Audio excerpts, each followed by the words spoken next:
Holy shit.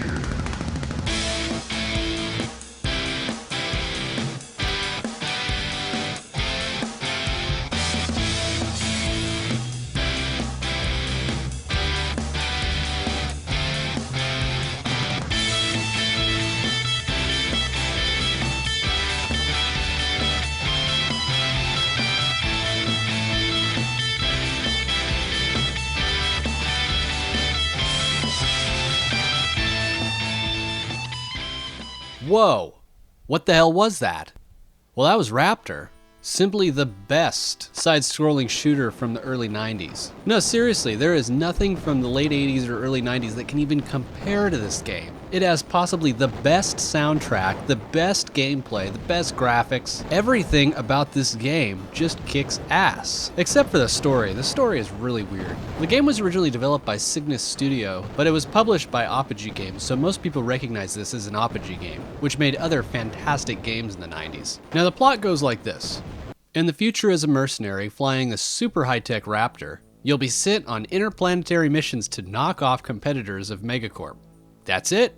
There's your backstory. Now, if you watch the intro video here, it looks more like the Raptor is shooting down some sort of alien spacecraft than it does a competitor mercenary company or something like that. Now, I played the hell out of this game as a kid, mostly the shareware. I don't think we actually had the full version of this game, so I played the Bravo sector about 5,000 times. I loved the music, and apparently the rest of the community does too. The music you heard at the intro of this video, that's somebody covering the music on the first mission. No joke, and there's lots of other ones on YouTube if you just look them up.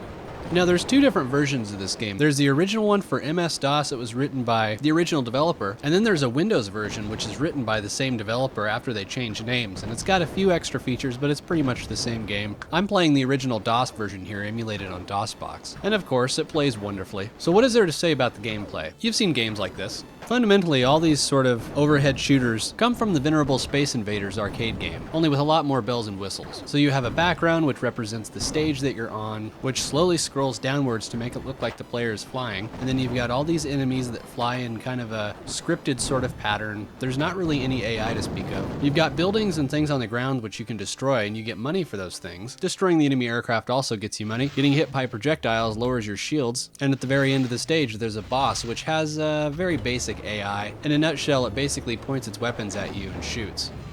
The player's ship is represented by what appears to be a cross between a F-14 and an F-15. I always thought the ship was really cool looking, and I still do.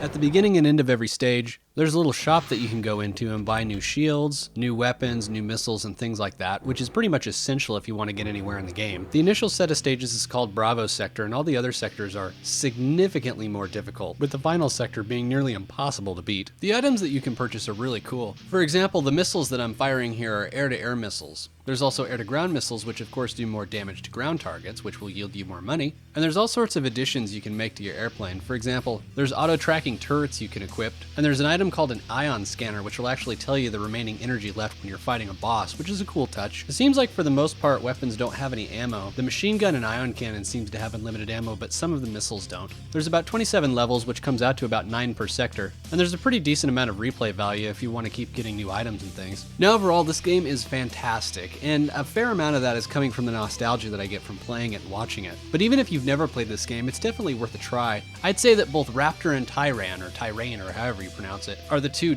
best top-down shooters of the PC. I would say that they beat pretty much anything out there, including what's on console games. Really though, the game is fantastic and you should really give it a try.